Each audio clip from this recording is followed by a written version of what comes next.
진짜 김치한테 완전 빠졌고 김치는 이제 심지어 집에서도 만들어서 먹어요. 독일에서 구할 수 있는 재료 다 구했고 직접 만들었어요.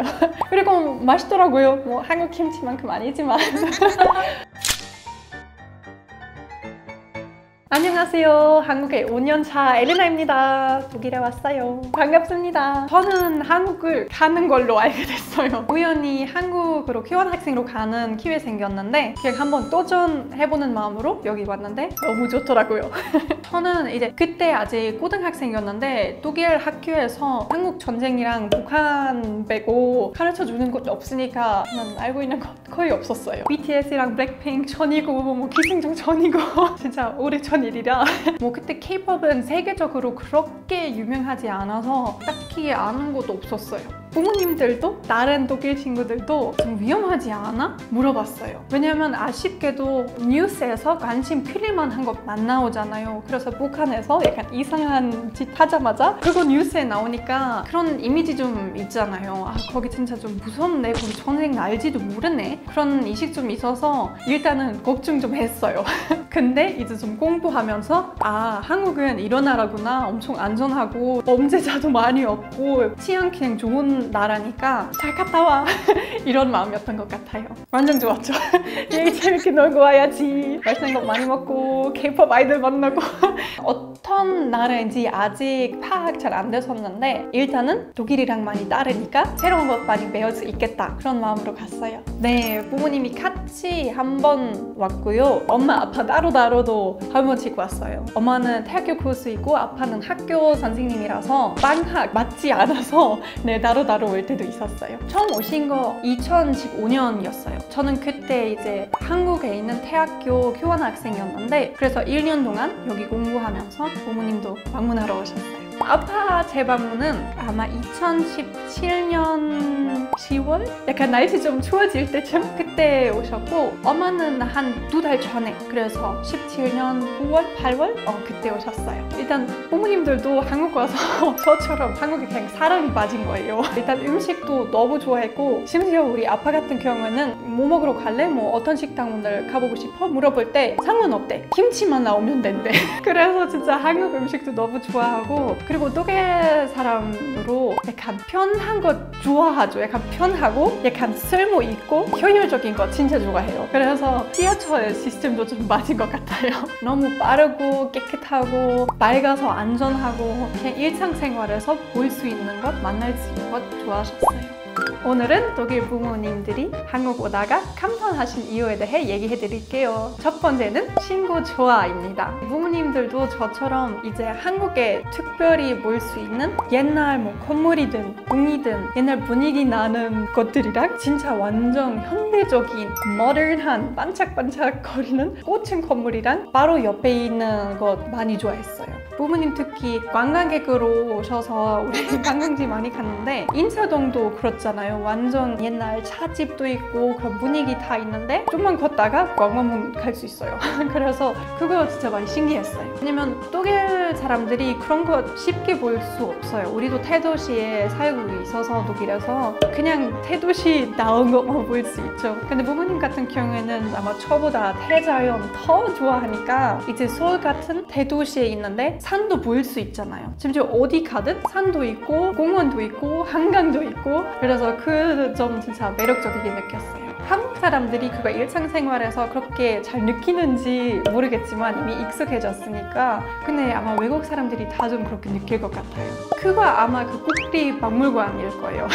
왜냐면 거기 그 박물관도 너무 좋은데 그 앞에서 예쁜 공원도 따로 있어요. 그래서 거기 그냥 산책하면서 과거에 대해 좀 배우고 네 그런 거 좀 많이 좋아하셨어요. 독일 친구 아직 한 명만에 왔는데 그 친구도 그렇게 느끼더라고요. 진짜 완전 서울은 솔직히 독일의 대도시보다 좀 많이 기술적이고 약간 모던하고 좀 더 약간 미래 도시인 것 같아요. 근데 미래 도시이면서 전통적인 곳도 진짜 많아요. 그래서 그거 독일 사람들이 진짜 매력적이게 느낀 것 같아요. 특히 독일에서도 이제 전쟁 때 옛날 건물 많이 부시거나 폐쇄됐으니까 그거에 더 이상 못 보는데 한국에서 꿈 같은 것 아직도 보일 수 있고 당연히 뭐 새롭게 만든 것도 있지만 그거 아직 약간 유지하고 보여주는 그런 자체는 많이 좋아해요. 베를린 같은 도시는 전쟁 때 안 부신 건물이 있긴 있는데 콜린 같은 경우에는 시내 다 그냥 없어졌어요. 그래서 거기서 이제 50년대부터 다시 새롭게 만들었는데 70년 넘는 건물은 좀 보기 어려워요. 독일에서 진짜 고층 건물 그렇게 쉽게 볼 수 없어요. 그래서 더 신기했어요. 그냥 서울 진입하면 진짜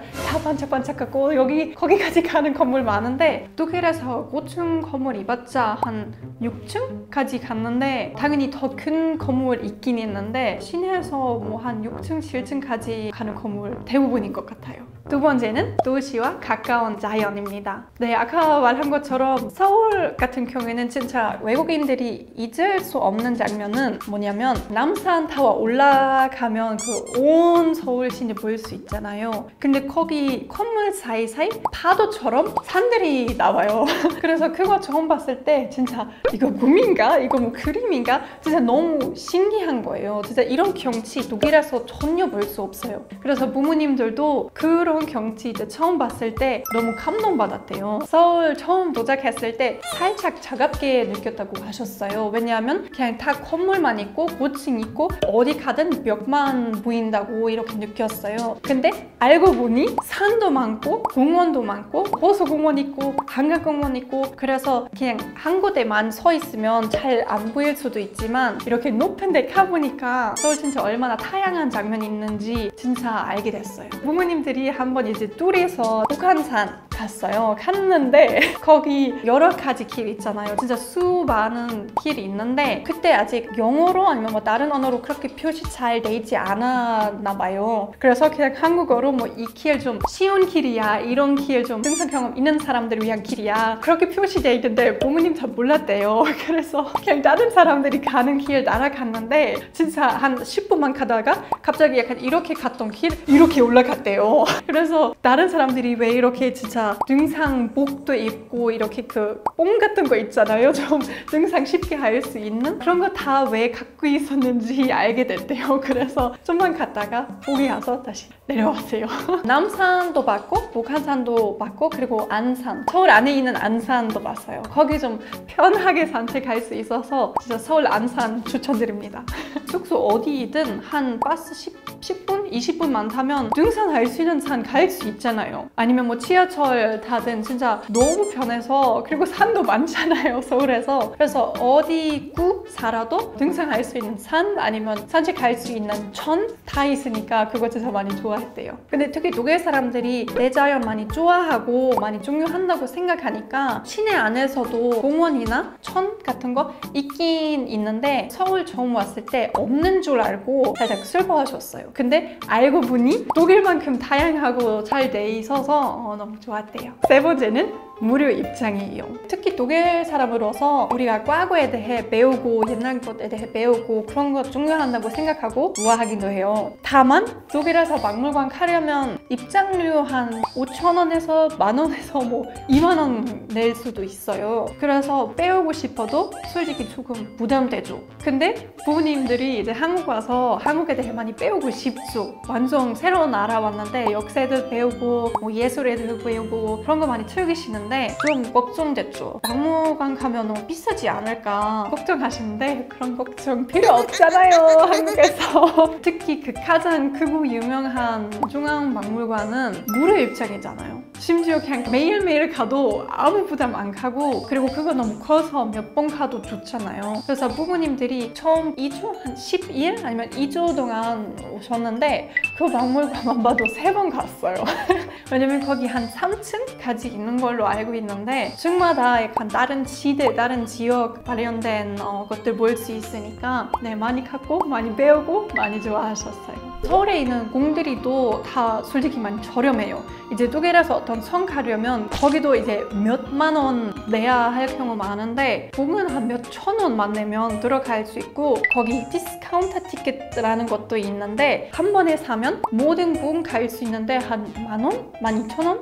밖에 안 돼요. 그거에다가 북 진짜 들어가려면 입장료 내야 되는데 그냥 앞에서도 구경할 게 많아요. 예를 들어서 그 옛날 옷 입고 옛날 모습 체험하는 사람들도 다 계시잖아요. 그래서 구경만 해도 그런 옛날 복 입고 다니는 사람도 볼 수 있고 가끔 음악 같은 것도 들을 수 있고 그래서 심지어 돈 하나도 안 써도 많은 것 볼 수 있어요. 그래서 그거 진짜 많이 감동받았대요. 왜냐면 자기 나라에 대해 아는 것도 중요하고 좋은데 그거 이제 뭐 알려고 할 때마다 돈 내야 되면 좀 부담스럽고 그렇게 배우고 싶지 않잖아요. 근데 한국에서 그냥 한국 사람들한테도 여행하러 온 외국 사람한테도 약간 많은 것 알려주고 보여주려고 노력하니까 엄청 좋아하셨대요. 마지막은 역시 한국 음식이에요.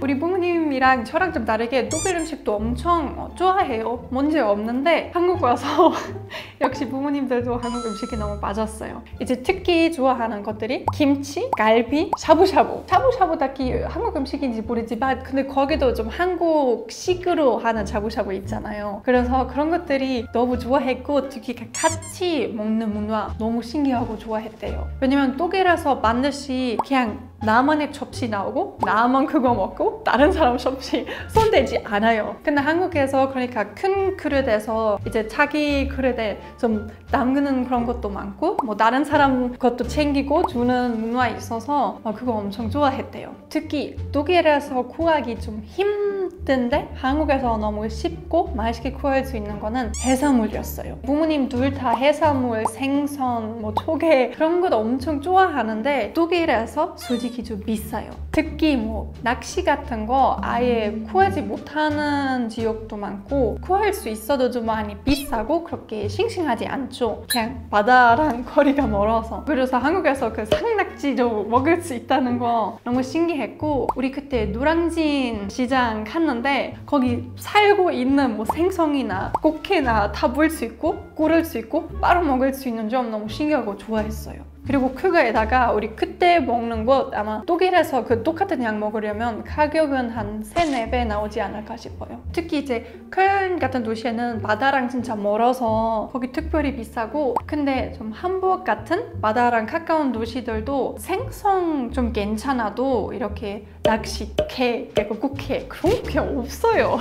못 먹어요. 부모님들이 일단 진짜 김치한테 완전 빠졌고 김치는 이제 심지어 집에서도 만들어서 먹어요. 김치 너무너무 좋아해서 우리 엄마가 그 김치 만드는 약간 방법 알아내서 독일에서 구할 수 있는 재료 다 구했고 직접 만들었어요.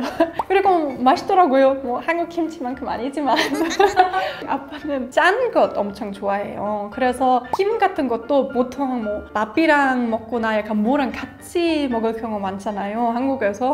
근데 우리 아빠 같은 경우는 그냥 김 그 패키지 사서 이렇게 간식으로 그대로 먹어요. 그래서 그런 것들이 진짜 열심히 먹고 그리고 그냥 한국 간식들 엄청 열심히 드시더라고요. 진짜 짜고 약간 바삭바삭한 것도 있고 말랑말랑하고 달콤한 것도 있고 그래서 진짜 어떤 입맛 있어도 맞는 음식 있으니까 그거 많이 좋아했어요. 오늘은 독일 부모님들이 한국 오셨다가 감탄하는 이유에 대해 얘기해봤어요. 영상이 재밌었다면 구독이랑 좋아요 눌러주세요. 치즈! 안녕!